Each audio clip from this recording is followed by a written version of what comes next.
Екінші бөлім. Күйік. Патша деген сөз Нұрмағамбеттің жүрегіне инедей шаншылды да жүрді.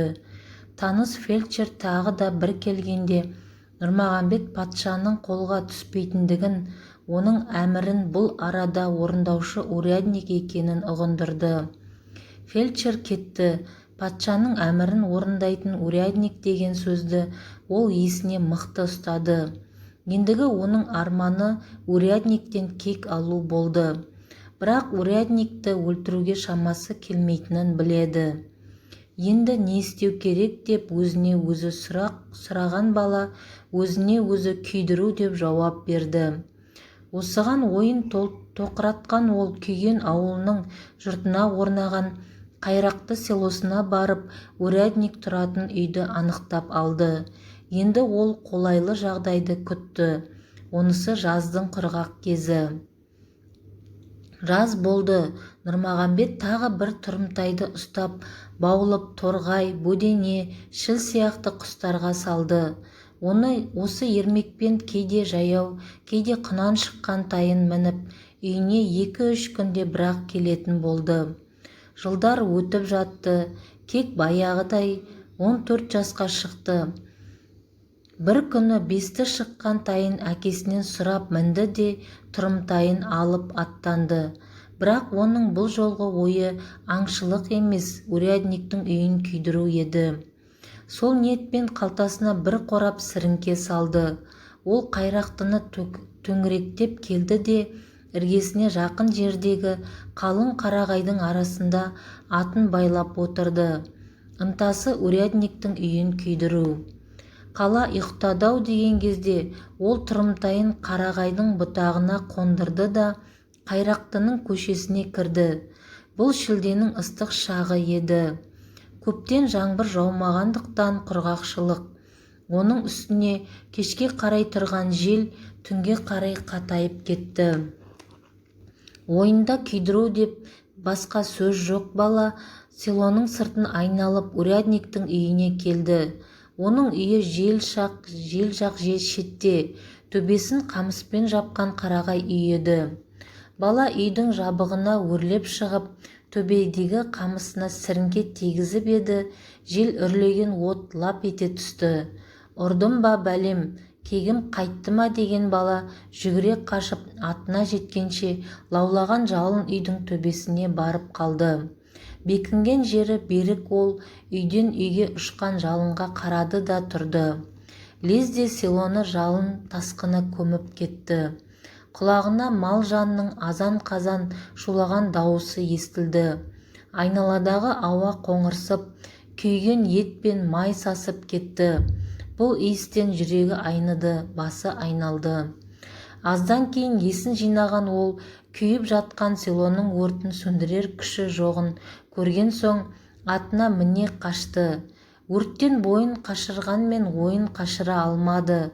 Ол селодан алыстаған сайын мана өртке қарап тұрғанда тұтанған аянышты ойы енді басында сол өрттен кем лаулаған жоқ.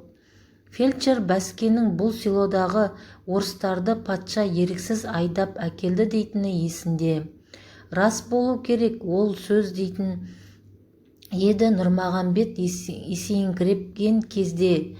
Қандай халде келгенін көзімізбен көрдім. Жаяу жалпы аш-жалаңаш келді.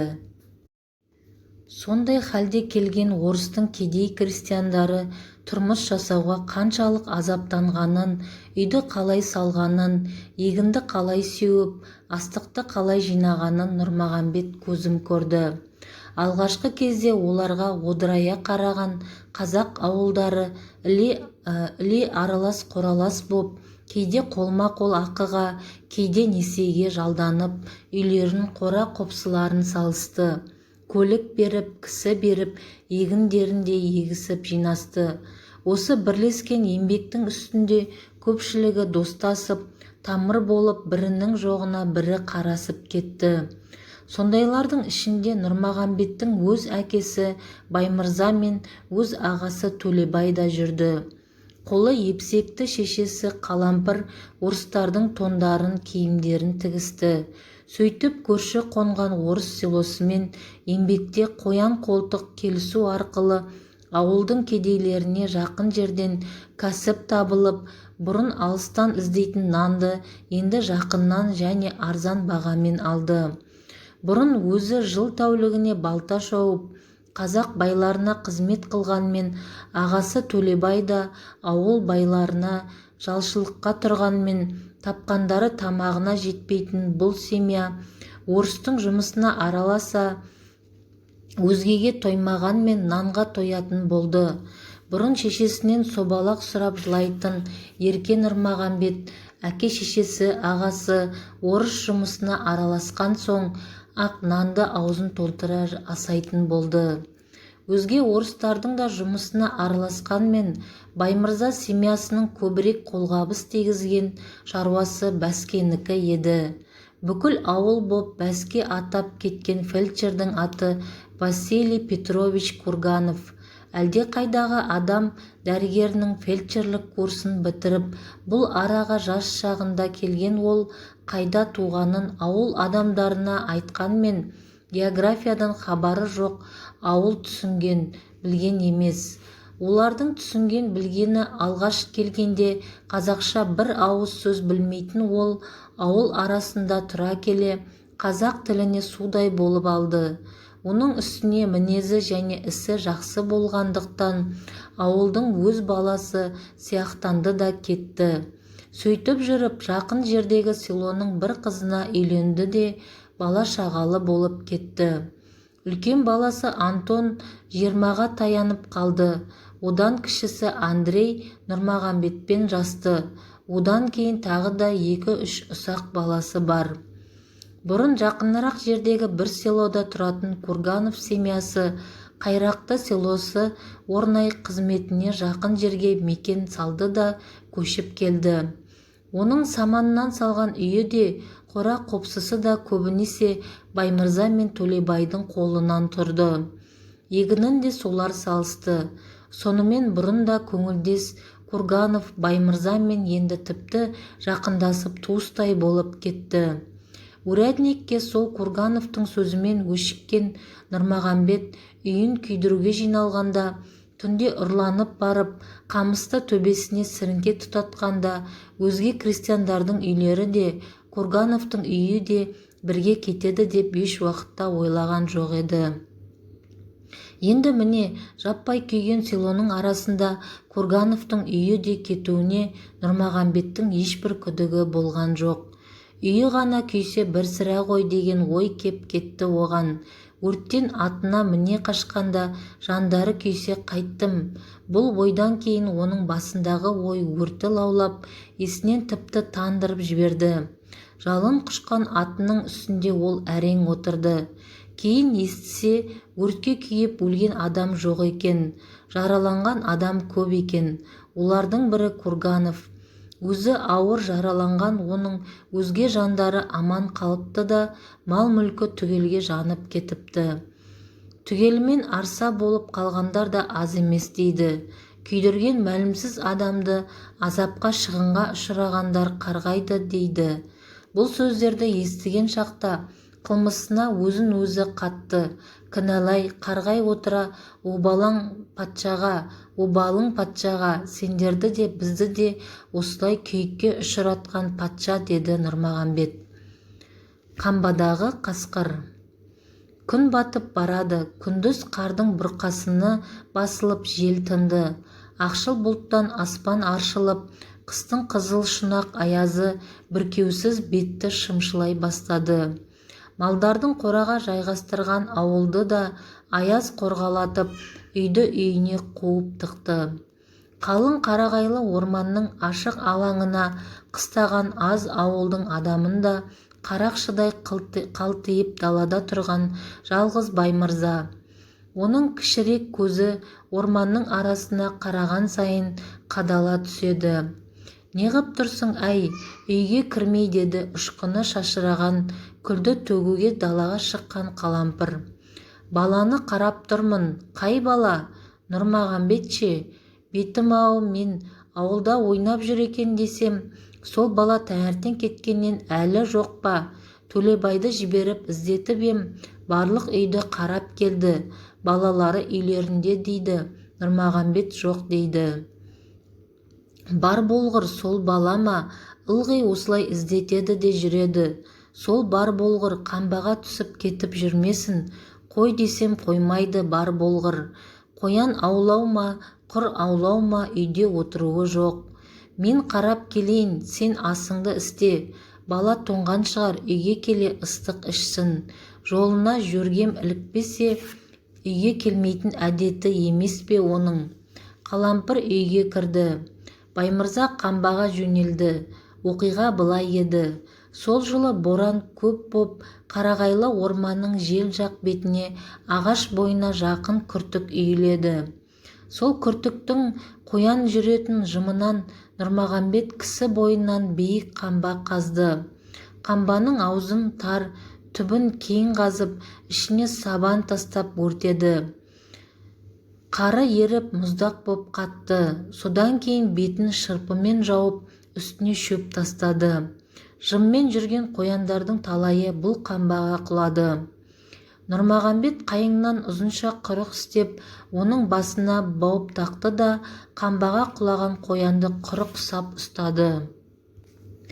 Бүгін таңертең дағдылы қалыппен Нұрмағамбет құрықшасын ап қамбасына барса, шөпте жапқан бұтақ та жоқ. Қанды басың бері тарт дейтін еді ол, қамбаға қоян түскенін сезсе. Сол сөзін айтып қамбаның жиегіне келсе, ішінде құлағы ербеген үп-үлкен бірдеме отыр. Мынау не деп төне түсіп еді, желкесінің қара қылшық жүні жылқының жалындай желкілдеген, тұмсығы жарты кез, үлкендігі тайыншадай қара құлақ қасқыр. Төнген Нұрмағамбетті қорқытқысы келгендей, қасқыр азу тісін сақылдатып ырсиып ырылдады. Не істеу керек? Ол ауыл арасында балуан бала атанған еді. Маңайдағы елде онымен күресетін бірде бала жоқ. Бәрін де ол жығып бітірген. Ол батыл бала да атанған. Сол маңайдағы елдің баласы тай қынан үйретер болса, алғашқы қарқынын басуды Нұрмағамбеттен күтетін.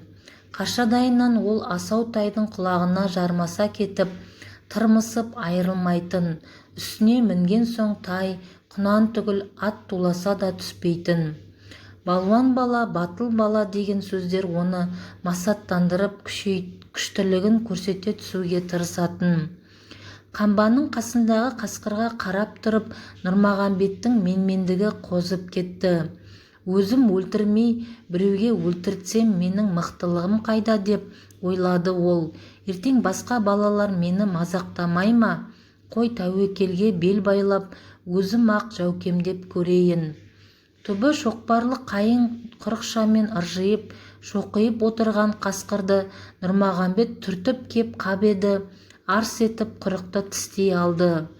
Нұрмағамбет құрықшасын бері тартып суыра алмаған соң, көмекейінен тығайын деп әрі итеріп еді, құрықша ортасынан имейіп сынуға айналды.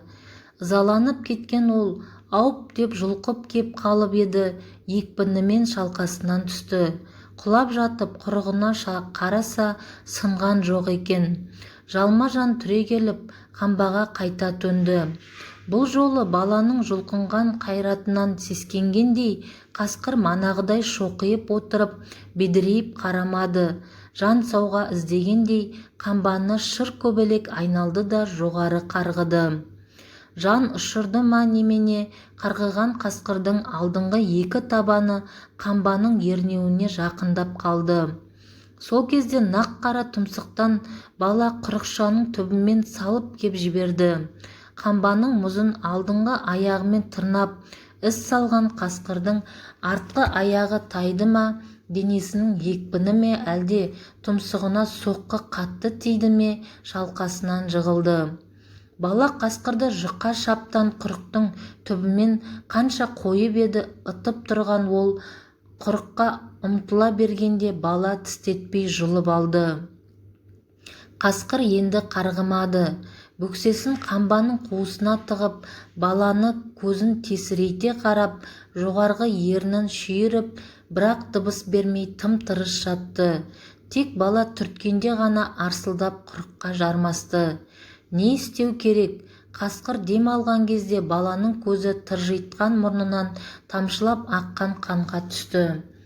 «Әп бәлем, жара салдым ба?» деді ол. «Құтылмассың енді менен, әлде жазды күні жалғыз бұзауымды жеген антұрғанның өзі сенбісің? Мен болғанда не қыласың?» дегендей қасқыр тыржыңдап қойды. Баланың белбеуіндегі қында мүйіз сапты кездігі болушы еді. Кездік үнемі шаш алғандай қылпылдап тұратын.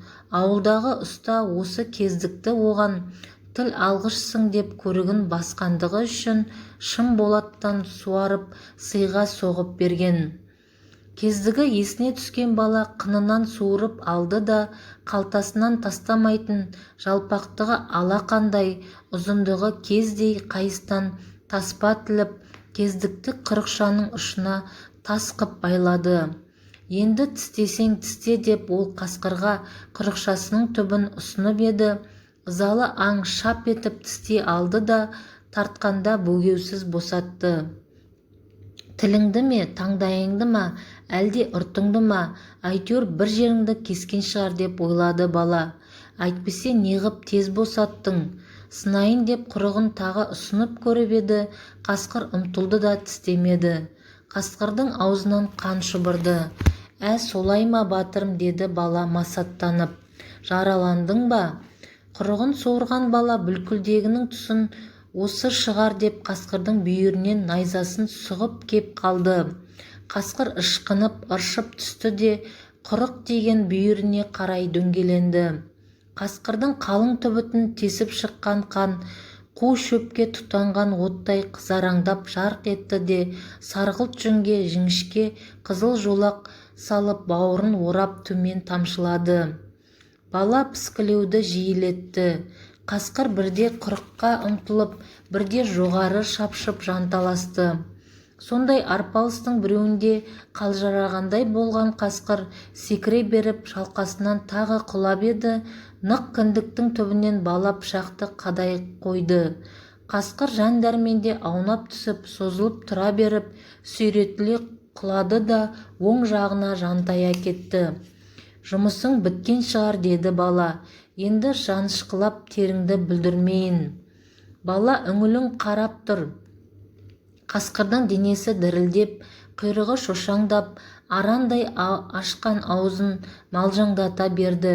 Сөйтіп аз жатты да қасқыр сұп-сұлық бола қалды.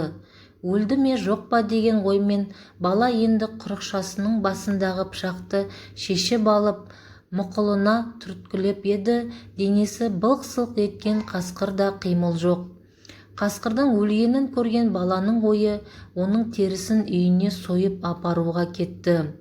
Осы оймен күні бойы әуреленіп, құрықшасының бауына қасқырдың мойнын іліктірді. Содан кейін тартып көріп еді зілдей бірдеме. Мынау қайтеді деп күш алғалы еңкейе бергенде кеудесін тіреген ернеудің қары опырылып кетіп, бала қамбаға тоңқая құлады.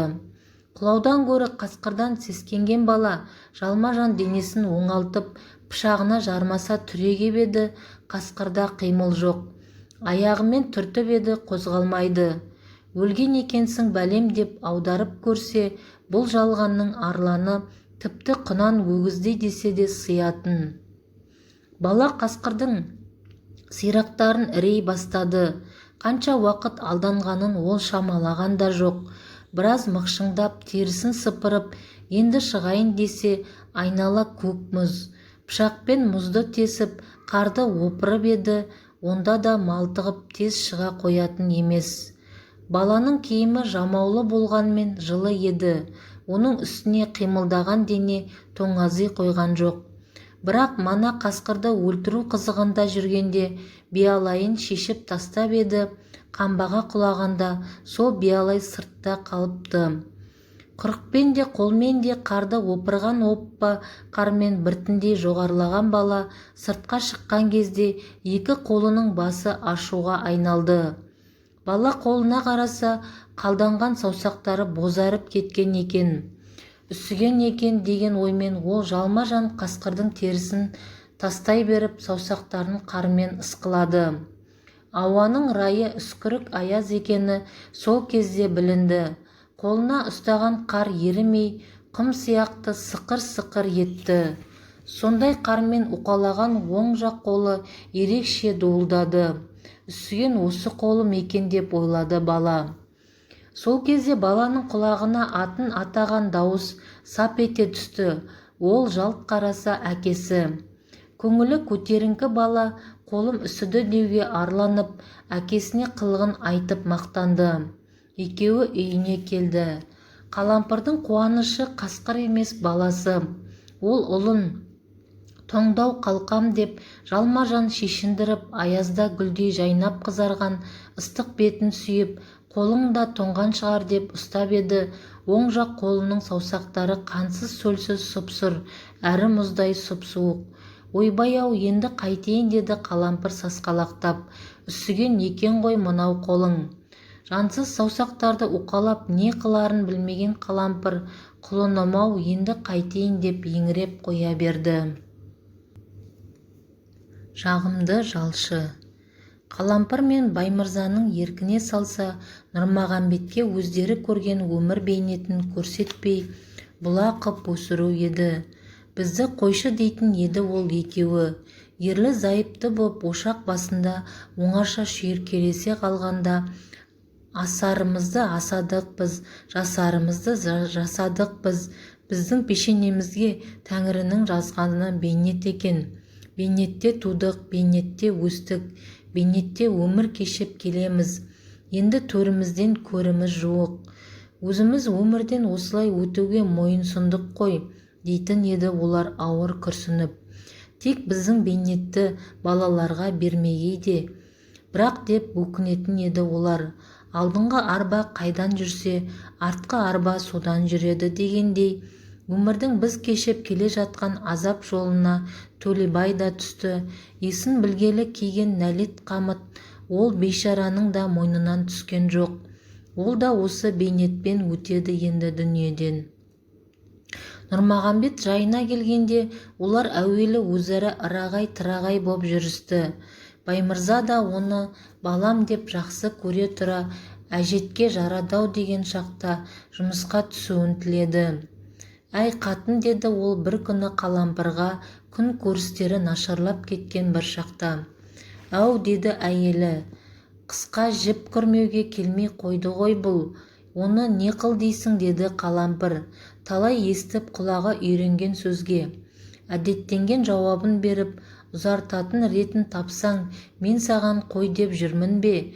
Тағы да бір түйін жалғап көрсек қайтеді ол жіпке. Қалай, Төлебайды ғой, біз кісі есігіне 8 жасынан бердік, дейді Баймырза. Айтар сөзіне алыстан орып жеткізгісі кеп. Иә, деді Қалампыр, оның нысаналы сөзін сезе қалғандай боп. Арқа еті арса, борба еті борша боп жүр байғұстың. Жасы 20-дан асып кетті. Жұрттың оңдайлары үйленіп те қалды.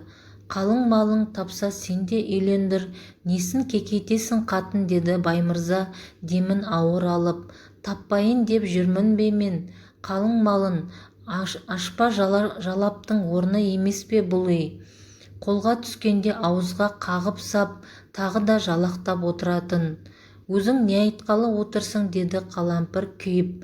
Соныңда айтсайшы, бұлай да асқынған кедейліктің жарасына шыбынды үймелете түспей. Айтайын дегенім, үй ішімізбен түгел бейнеттеніп тамақ асырап отырған жан емеспіз бе? Ауыр тұрмысқа аз да болса себі тиер ме еді, қайтер еді? Нұржанды да біреуге қол қабысқа берсе қайтеді? Кімге, деді Қалампыр тікелене қап. Ол 3-те отау иесі демей ме? 13-те отау иесі демей ме? Аталарымыз, деді Баймырза. Қорқатын әйелінің жуандай шыққан даусымен тесіле қараған көз жанарынан қаймығып амандық болса, Нұржан енді 13-ке шығады. Тіл аузым тасқа, соқтауылдай жігіт боп қалды. Кімге бергін кеп еді жалшылыққа, деді Қалампыр кемелеп. Баймырза үндемеді. Кімге деп отырмын ғой, деді Қалампыр екіленіп. Несін жасырасың? Кімге уәде бергеніңді? Айтқанмен де ұсынысы өтпеуіне көзі жеткен Баймырза еркін билеп алған әйелінен сырын жасыра алмады. Тоқсанбайдікіне, деді ол күмілжіп. Мә, апарып бер мынаны, деп Қалампыр еріне қолын да шығарды, ернін де шығарды. Тұнжыраған Баймырза орнынан тұрды да үн-түнсіз далаға шығып кетті. Ол кете ағыл-тегіл жылаған Қалампыр біраздан кейін үйіне оралған Баймырзаға кей кездегі дағдысына мен енді жылы шырай беріп жұмсақ сөз айта бастады. Несіне ренжисің байғұс-ау, деді ол. Сенің айтқаның-ақ болсын дейік, сонда не шықты? Сен тесік өкпе боп өмір бойы жалшылықта келесің, одан не шықты? Мен де саған шамамнан келгенше қолқабыс тигізіп келем, одан не шықты? Төлебай да тесік өкпе боп бізге қосылды, одан не шықты? Күн тұрбанайық, түн тұрбанайық, бәрібір баяғыша жоқшылық. Нұржанды да осы батпаққа батырғанмен де не шығады деп ойлайсың? Бірдеме шығады деп жүрген жоқпын, деді Баймырза. Суға кеткен тал қармайды дегендей, менікі амалсыздықтан айтқан сөз. Олай деуіме және бір себеп. Сөзді қаңқу жаман, ауруда шаншу жаман депті ғой бұрынғылар. Жұрттың қаңқуы да өлтіріп барады бір жағынан. Не деген? Өлеңге, домбыраға әуестеніп жүрген жоқ па біздің Нұржан кішкене шағынан? Бала да болса санатқа кіре бастап жүрген жоқ па сол өмірімен жастардың арасында? Күншіл жұрт соны да көре алмай ма? Немене ата-бабаң да сері ме? Сал жоқ еді, сенен де шықты бір сері. Енді оның сәнді ер-тұрманын, атын, киім-кешегін әзірлеп бер деп мазамды алатын болды күншіл күлеген жұрт. Оттай берсін, деді Қалампыр кесіп айтқан үнмен. Кісіден тіленген күніміз жоқ, қазынамызға ас салып берген адам жоқ. Ашты тоқты болайық, өз еңбегімізбен күн көріп жатырмыз. Нұржанның да жалшылыққа тұрар күні қашпас. Бойы өсіп, бұғанасы қатсын. Басынан жалшылыққа берсең, ез-ез боп жалшылып қалар. Есін біліп, етегін жапқан соң, өзі де қарап отырмас, ақылы бар бала. Қалампыр мен Баймырза бұл сөзге қайтып оралмады. Нұрмағамбеттің ер жеткен, жұмысқа барам деген сөз өз аузынан шыққан күнін күтті. Бірақ олар ұзақ күтпеді. Қайрақта қаласы күйгеннен кейін жан-жақтағы ауыл адамдары боп, оларға Баймырза да еріп, үйлерін қора-қопсыларын салысуға аттанарда, мен де барам әке, деді Нұрмағамбет. Қайда? Қалаға. Неге? Жұмысқа. Баймырзаның апарғысы, Қалампырдың жібергісі келмеп еді. Нұрмағамбет барам деген сөзінен танбады. Несіне тансын? Жазықсыз күйдірген селоның қарғысы атқандай, жалғыз аты өрттен кейін көп кешікпей жамандатып бөлді. Тігерге тұяқта жалғыз сиырдан басқа мал жоқ. Оның сүмесі шайды шылаудан артыққа жетпейді. Сәті түскен кәсіпке ғана кездесетін әкесімен Тоқсанбай үйінде жалшылықта жүрген ағасы Төлебайдың тапқаны тақыл-тұқыл тамаққа ғана жарайды.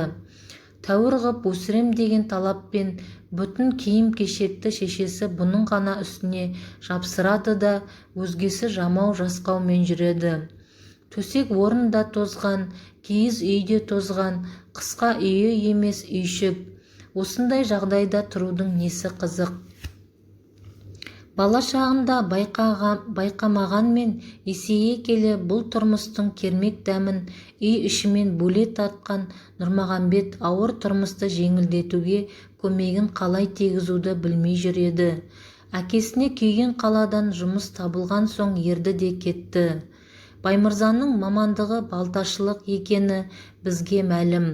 Қалың орманның арасына мекенденген Қайрақтыда күйіктен кейін де балташыға жұмыс көп табылды. Сол жұмысқа білегін түре кіріскен әкесіне Нұрмағамбет іздесе табылмайтын көмекші болды. Ағашты мұжғылау жұмысына Нұрмағамбет тіпті кішкене күйінен үйір болатын. бәкімен, пышақпен, шатпа-шотпен, балтамен дегенде қолына не құрал түссе сонымен ойыншықтар жасайтын. Бірақ ол көңіліне алған ойыншықтың долбарлап жобасын ғана келтіре алатын да, басқа шебер балалардай әдемі жасай алмайтын. Ол домбыра шертуге, өлең айтуға кішкене күнінен ақ шеберлене бастады. Мінезі ойнақы, қалжыңшыл, ол әлдекімдерді сықақтап, бірер ауыз өлеңді жанынан да шығарып жібереді. Оның үстіне денесі өзі құралыпты баладан сом да биік те боп өсіп, күрессе жасы қатарлас балаларды қолына да алмады. Ересек балалармен тайталас итжығыс түсіп жүрді. Осы жайларына қарап, бұл түбінде кім болады деген сұрауға әркімдер әртүрлі жауап берді. Ағаш жонуға үйірлігіне қарап, әкесіндей балташы болады деп десті біреулер. Болса болар десті екіншілер. Тауда туған құлынның екі көзі таста болады дегендей, көзін ашық көргені балташылық болған соң, бұл да өскенде балташы болмай қайтер дейсің. Бірақ түріне қарағанда әкесінен ұзап ешқайда бара қоймас. Әкесіндей бұның да ісмерлігі ағаш үй қиюдан аспас.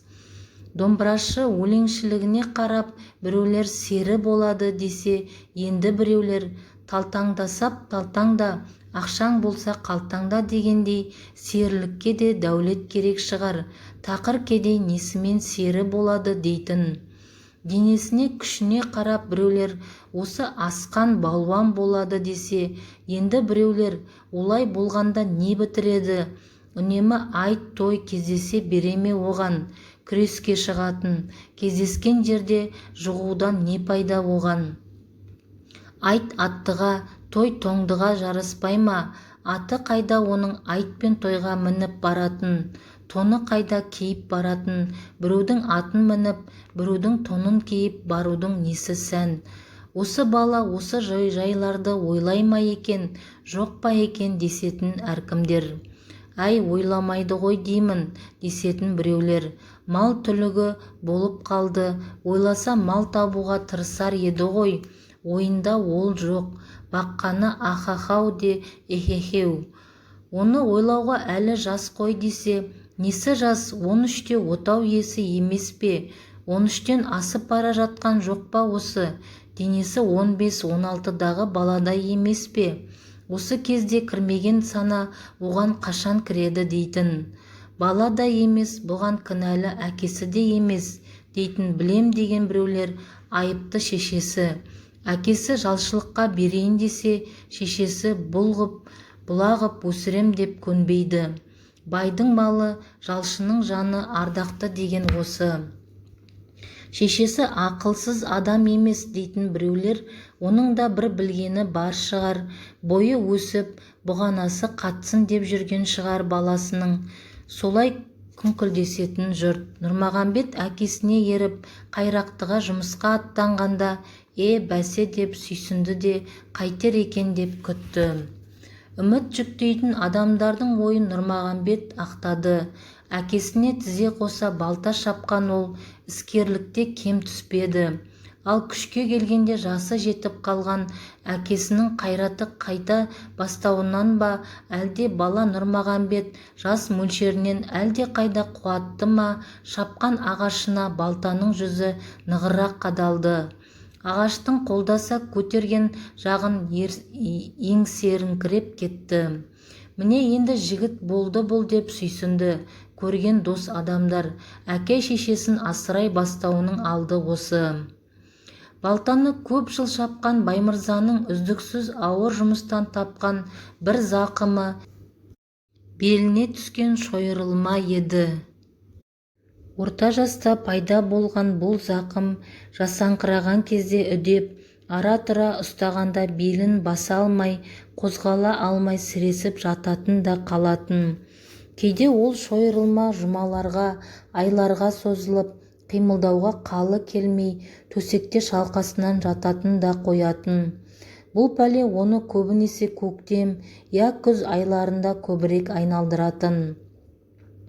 биыл Нұрмағамбетін ертіп Қайрақтыға жұмысқа барған жылдың күзінде осы пәле тағы да сап ете қап, белін қақырайта тас қып буды да тастады. Қимылдауға қалы келмеген оны достас бір адамы тарантасына көтеріп сап үйіне алып қайтқанда Нұрмағамбет жұмыста қалып қойды. Әкесіне бірге қайтайық деген тілін алмады. Сол қалғаннан Нұрмағамбет ұзақ қалды. Қалмауына болмады. Әкесі бұл жолы ұзақ ауырып, қыс бойы сартөсек боп жатып алды. Төлебайдың тапқаны әке-шешесін асырауға жетпейтін болды. Оған Нұрмағамбеттің табысы қосылса, онда да тоқ жараулық қана күнелткенмен аштан өлмейтін, көштен қалмайтын халге жетті. Басқа түссе баспақшыл басына әке-шешесін асырау күні туған Нұрмағамбет бұрын әкесіне жәрдемші болса, енді әкесі ауырғаннан кейін өзіне ғана сенді де балташылық жұмысын жеке атқарып кетті. Табысы көп болғанмен оның балтасына жұмыс табылмай қойған жоқ. Басында бейнет сияқтанған балташылық үйрене келе құмарта атқаратын ісі боп кетті. Құмартпағанда қайда барады? Бұдан кеткенде де барар жері жалшылық. Өз ойында ауыл мен селоның жалшылығын салықтырса, бастапқысынан соңғысыныкі әлде қайда жақсы сияқтанады. Ауыл жалшысының қандай болатынын ол өз ағасы Төлебайдан байқайды. Оны жұмысқа күні-түні айдайтын бай не асқа, не киімге жаратпайды. Еңбек ақысын кезінде бермейді, кейде жеп кетеді. Орыс байының да жұмысы ауыр болғанмен тым мезгілсіз салпақтатпайды. Тамағын тоқ, киімін бүтін қып ұстайды. Уәделі ақысын мезгілінде құлақ қақпай беріп тұрады. Жұмысына бір күн демалыс береді, моншасына түсіреді, таза орынға жатқызады. Нұрмағамбет тұрған байларына жағымды болды. Өйтпеуіне мүмкін емес еді. Мінезі ойнақылығының, тіл алғыштығының үстіне ол аса қарулы болды. Не жұмысқа болса да бар ынтасымен кіріседі де қолы тиген жұмысын опырып жібереді. Мысалы, жап-жас қалпымен ол көтерген жүкті ересек жігіттердің жігіттен жігіті ақ көтереді. Егін шөп шапқанда жолды өзгеден 1,5 есе кең, 1,5 есе шапшаң тартады. Жұмысты соншалық қарқынмен істеген ол жалқаулануды, шаршауды білмейді. Ерте тұрады, кеш жатады. Осындай жайын көрген оны Қайрақтының байлары ақыны біріне бірі артық беріп, таласып жалдайтын болды. Селода ол жағымды жалшы атанды.